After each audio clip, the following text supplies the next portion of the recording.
ओ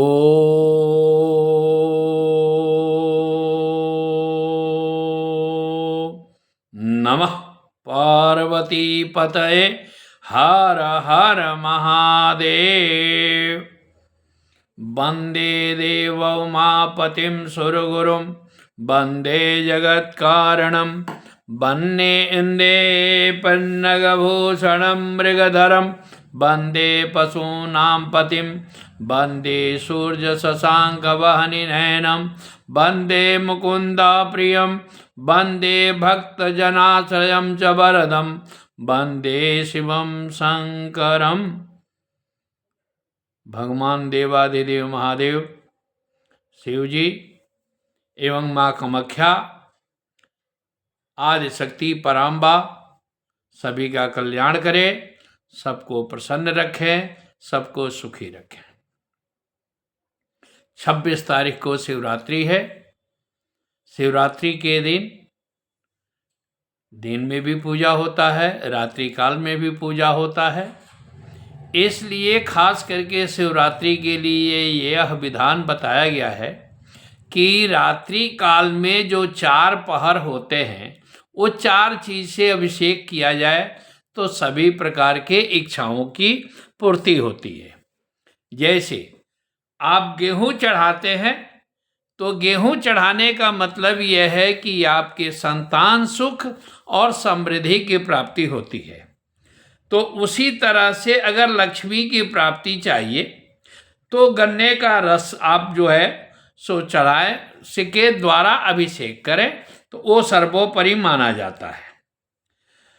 साथ में शत्रु अगर ज़्यादा परेशान कर रहे हैं तो सरसों के तेल भी उन पर चढ़ाते हैं या पीला सरसों चढ़ाएंगे तो शत्रु समन होता है। तो इस पर भी आप यह क्रिया कर सकते हैं। दूसरी बात कि जिसको संतानोत्पत्ति में बाधा है, संतान नहीं हो रहे हैं, उसके लिए काली गाय का दूध के द्वारा अभिषेक किया जाता है तो वो सर्वोपरि अच्छा होता है। साथ में उस अभिषेक के साथ साथ अगर हो सके तो 1.25 किलो चाहे 5.25 किलो अगर चावल चढ़ाते हैं तो ऐश्वर्य की प्राप्ति के लिए ये सबसे बड़ा महत्वपूर्ण होता है। क्योंकि कई बार होता है कि 1.25 लाख चावल चढ़ाया जाता है, बेल का पत्ता चढ़ाया जाता है, भांग चढ़ाया जाता है, तो ये सर्वोपरि जैसे पंचामृत से जो अभिषेक किया जाता है तो सत्ता प्राप्ति के लिए बहुत बड़ा महत्वपूर्ण है। तो इसलिए महत्वपूर्ण के लिए खास करके आप अगर सत्ता प्राप्ति के लिए पंचामृत से भी बातन उसका जल चढ़ा सकते हैं। साथ में दरिद्र दहन स्तोत्र का भी पाठ करें तो उससे क्या है कि ब्राह्मण द्वारा 4 जो पहर होगा, एक बार जो है सो खास करके गन्ने का रस से करिए, एक बार कच्चा दूध से करिए, गाय का दूध मिल जाए काली गाय को और बढ़िया, उससे भी तीसरा पहर में अनार का रस से अगर करते हैं, क्योंकि वो अनार का रस जो होता है वो लाल रंग में होता है और आपके शक्ति का प्रतीक होता है। आपके घर में जितने भी दुरात्माएं हैं, जितने भी निगेटिविटी है, वो बहुत बढ़िया दूर होने में कामयाब होता है। इसलिए तीसरा पहर में आप जो है सो अनार के रस से उनका जो है सो अभिषेक करिए और साथ में बेदाम चढ़ाइए। बेदाम अगर शिव जी को अर्पण करते हैं तो बहुत ही महत्वपूर्ण होता है। अगर सुगंधित तेल चढ़ाने से धन धान्य की वृद्धि होती है, भौतिक सुख की प्राप्ति होती है। इसके बाद से इत्र चढ़ाने से भगवान शिव के कृपा से धर्म की प्राप्ति होती है।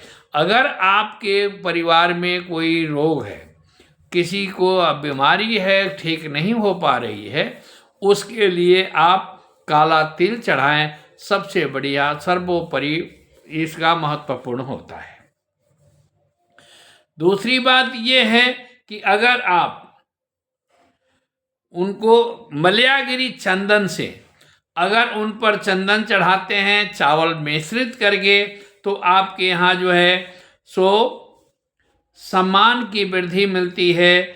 जिस आदमी को बहुत आदमी देखते हैं, बहुत आदमी का फ़ोन आता है कि महाराज जी हमारे पास जस नहीं रहता है, हम बहुत लोगों के लिए प्रयास करते हैं लेकिन तो भी हमारे परिवार में जो है सो सुख और शांति नहीं मिलती है, तो उसके लिए आप जो है सो खास करके भांग चढ़ाने से बुराइयों की मुक्ति होती है। तो चंदन अगर मल्यागिरी चंदन चढ़ाते हैं तो आपके जीवन में हर प्रकार की जो है सो सम्मान की वृद्धि होती है, खुशी की प्राप्ति होती है।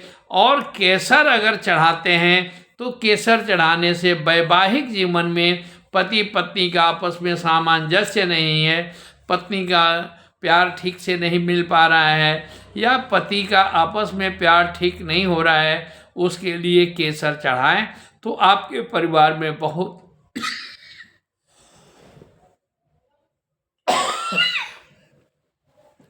आपके परिवार में बहुत बड़ा महत्वपूर्ण होगा।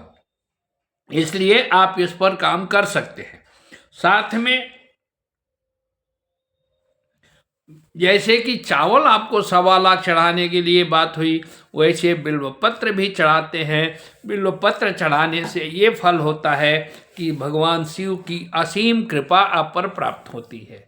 क्यों कि नमो बिल्बने च कवचिने च बरमिड़े च बरूथिने च नमस्तुताय च सुसेनाय च नमो दुंदुभ्याय च। तो इसलिए इस पर है चढ़ाया जा सकता है। तो बिल्वपत्र त्रिदलम त्रिगुणाकारम त्रिजन्म पाप संहारम बिल्वपत्रम शिवार्पणम, तो ये कहा जाता है। तो इससे भी बिल्वपत्र का चढ़ाने का फल बहुत बढ़िया होता है। साथ में दुर्वा चढ़ाते हैं तो कांडात कांडात प्ररोहंती परुखा पर सस्परी ये मानो दुर्बे पत्नु सहस्रेण सतेन च। 100 जैसे दुर्वा एक जगह से हजारों जगह पातना प्रारूप रेखा बनाता है, अपना परिवार का विस्तार करता है, उसी तरह से अगर दुर्वा चढ़ाते हैं तो आपके वंश वृद्धि में बहुत बढ़िया आनंद होता है। तो दुर्वा भी चढ़ाना चाहिए। साथ में जैसे मैं अभी आपको कहा कि लक्ष्मी प्राप्ति के लिए गन्ना का रस जरूरी है, अनिवार्य है। साथ में अगर आप पंचामृत से स्नान करते हैं तो आपके पास सत्ता प्राप्ति होती है, दही से सुख सुविधा प्राप्त होता है। इसलिए भगवान शिव का पूजन। अब मंत्र का जैसे मान लेते हैं कि चावल चढ़ाते हैं तो जर्नल भाषा में ओम नमः शिवाय ये तो लोग मंत्र करते हैं, सबको करना चाहिए। लेकिन अगर ये चावल चढ़ाते हैं तो चावल चढ़ाने में ऐसे तो अक्षतांशा सुरश्रेष्ठा कुंकुमाक्ता सुशोभिता मया निवेदिता भक्त्या गृहाणा परमेश्वर, ये तो बात तो कहा जाता है, बात अलग है। लेकिन वही ओम नमः शिवाय जैसे कहा जाता है, ओम शिवाय नमस्तुभ्यम, ओम शिवाय नमस्तुभ्यम, ओम शिवाय नमस्तुभ्यम, इस मंत्र से भी ऐसे बोल करके भी आप चढ़ा सकते हैं।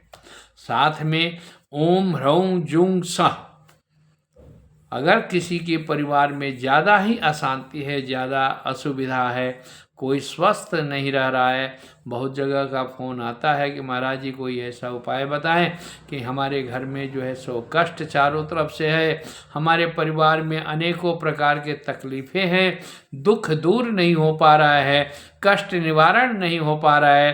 तो इसके लिए सबसे बड़ी बात यह है कि किसी ब्राह्मण के लिए आप अपने यहाँ रखिए और चौथे पहर के समय में 3 बजे से 6 बजे तक दारिद्र दहन स्तोत्र का पाठ करवाइए। आपका परिवार में सबसे बड़ा कष्ट जो भी है वो दूर होगा।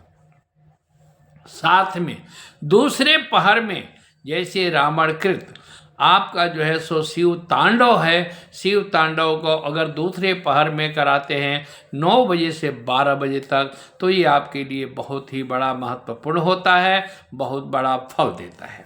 साथ में तीसरा पहर जो है उसमें भगवान राम ने जो भगवान शिव का स्तुति किया है उसका स्तोत्र का पाठ करवाते हैं ब्राह्मण से तो ज़्यादा अच्छा होगा। और साथ में अभिषेक होगा तो अभिषेक में तो रुद्राष्टाध्यायी जो होता है वो रुद्राष्टाध्यायी का नमक चमक से करेगा तो ब्राह्मण वो अपना जो है सो 2 पहर में तो उसी में निकल जाता है, क्योंकि उसमें सभी देवी देवताओं का आवाहन है।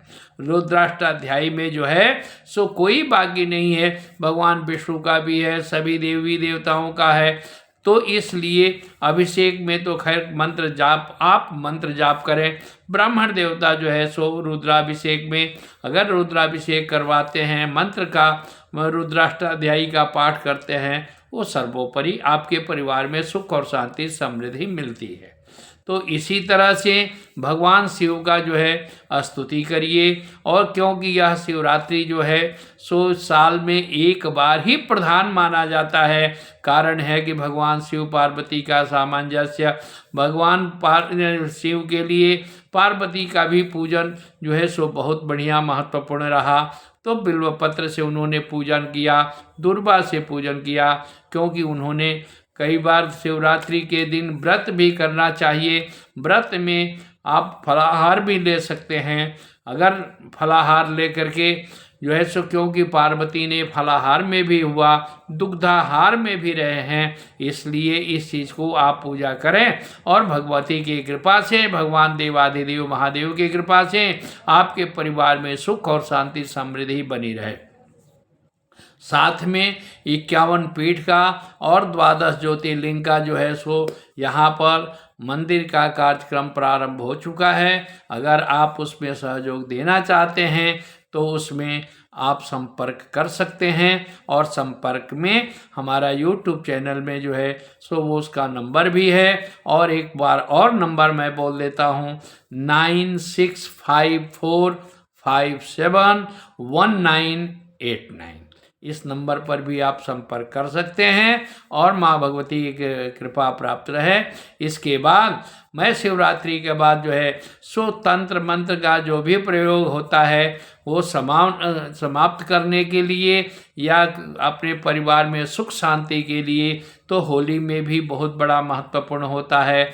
क्योंकि होली में, दिवाली में, ये नवरात्रि में सर्वोपरि माना जाता है। सब क्रिया को समाप्त करने में सुख, परिवार में सुख शांति प्राप्त हो। आप सब सुखी रहें, सुसंपन्न रहें। जय माँ भगवती, जय माँ परम्बा, जय माँ जगदम्बा। आप सबों का कल्याण करे और परमात्मा आपको सुखी रखे। धन्यवाद।